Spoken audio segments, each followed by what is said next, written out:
नमस्ते, हमारे चैनल में आपका स्वागत है। अगर आप नए हो तो चैनल को सब्सक्राइब करना भूलना नहीं। तो चलिए शुरू करते हैं। आज का वीडियो दादी माँ और बच्चों की कहानी पर आधारित है, जिसे देख आपको मजा आएगा। पिछली भाग में देखा कि गांव से दादी माँ आई थी और बच्चे उनके साथ ही रहते थे। और गांव में दादी माँ अकेली रहती थी। इसीलिए पुत्र और पुत्रवधू ने एक निर्णय लिया कि अब माँ को गाँव में नहीं जाने देंगे। इसी वजह से अब दादी को रोकने का षड्यंत्र बना रहे हैं, ताकि माँ अब गांव में अकेली ना रहे। इससे दो फायदे होंगे, माँ भी परिवार के साथ रहेगी और बच्चे भी दादी माँ से अच्छे संस्कार सीखेंगे। ये योजना दोनों बच्चों को समझा दी और अब रोकने के लिए सारी योजना अमल में लाएंगे। सबसे पहले गुड़िया दादी माँ के पास जाती है और कहती है, नमस्ते दादी माँ, शुभ प्रभात। दादी माँ सुनकर खुश हो गई और कहा, वाह मेरी गुड़िया रानी। हेलो बोलने वाली गुड़िया अब अपनी दादी को नमस्ते शुभ प्रभात कहती है। सुनकर अच्छा लगा। दादी माँ, आपने भाई को जो कहानी सुनाई थी वह कहानी मुझ भी सुनाए। दादी ने कहा, कल आप भी कहानी सुन रही थी। गुड़िया ने कहा, मुझे आपसे वो कहानी फिर से सुननी है। हाँ मेरी गुड़िया रानी, सुना दूंगी, मगर मुझे जाना होगा, नहीं तो मेरी ट्रेन छूट जाएगी। और वैसे भी तेरे पिताजी ने आज बहुत देर कर दी है। कब से अपनी गाड़ी की चाबी ढूंढ रहा है, मिल ही नहीं रही। मैंने कहा कि मैं ऑटो से चली जाऊंगी, मगर मान ही नहीं रहा। कहता है कि मैं छोड़ने आऊंगा। और बहू भी सुबह से मेरे लिए नाश्ता बना रही है, बनाना खत्म ही नहीं हो रहा। इन दोनों को मेरी ट्रेन छूटने की परवाह नहीं है, दोनों को समय की परवाह नहीं है। इतने में रोहन आ गया और बोला, तो दादी माँ आप यही रुक जाए और पापा मम्मी को सीधा कर दीजिए। दादी ने हंस के कहा, हाँ वही करना पड़ेगा। गुड़िया बोली, क्या आप यह रुक रही है दादी माँ? दादी ने कहा, नहीं, मैं तेरे पिता को सीधा करने की सोच रही थी, यह रुकना मुझे दिक्कत होगी। गुड़िया बोली, आप मेरे रूम में सो जाना, कोई दिक्कत नहीं होगी। रोहन बोला, नहीं दादी, मेरे रूम में सोएगी। गुड़िया बोली, हम दोनों का रूम एक ही है। रौनक ने कहा कि आप भी मेरे रूम में रहती है और दादी भी मेरे रूम में रहेंगी।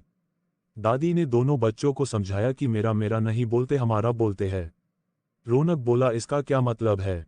दादी ने कहा, जो चीज़ आप अकेले उपयोग में लेते हैं वो तुम्हारी, और जो चीज़ हम सब उपयोग में लेते हैं वो चीज़ हमारी, मतलब हम सब की। समझे रौनक? दादी को याद आया कि वो अब नहीं निकली तो उनकी ट्रेन छूट जाएगी। अब मैं नहीं रुकूंगी, मैं जा रही हूँ, अपने माता पिता को बता देना।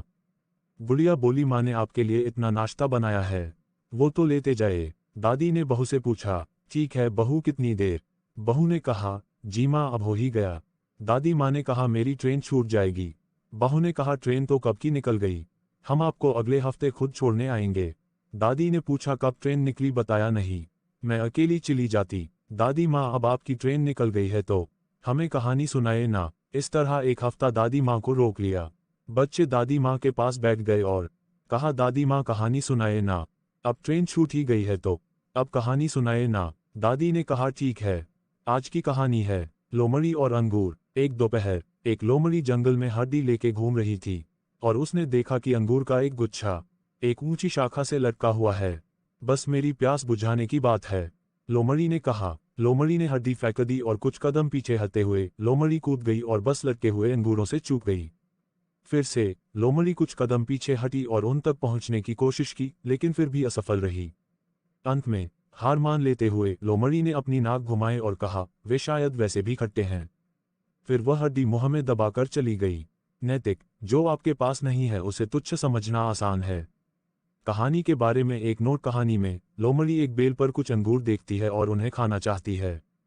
वह ऊपर कूदने की कोशिश करती है कि वह अंगूर नहीं खा पाएगी, तो लोमड़ी तिरस्कारपूर्ण हो जाती है। वह अपने आप से कहता है कि वे अंगूर खट्टे थे और वैसे भी इच्छा के योग्य नहीं थे। तो बच्चों, आपको जो चीज़ ना मिले तो उसे कोसो मत, अफसोस मत करो। जो चीज़ आपके पास है उसका सम्मान करो। तो बच्चों, ये कहानी का महत्व पता चला? बच्चों ने कहा, हाँ दादी माँ। तो बताओ रौनक, क्या पता चला? रौनक ने कहा, अगर पापा मुझे कुछ दिलाकर देते हैं तो दीदी को अफसोस नहीं करना चाहिए, बल्कि उनके अपने छोटे भाई को पापा ने दिलाया है, इस बात की खुशी माननी चाहिए। यह सुन के दादी हंसने लगी और दीदी गुस्सा हो गई। तो बच्चों, आज का ये भाग यही समाप्त होता है और मिलते हैं अगले भाग में। वीडियो को लाइक करो, अगर सब्सक्राइब नहीं किया है तो सब्सक्राइब करो। अगले भाग में मिलते हैं, तब तक के लिए अपना ख्याल रखना।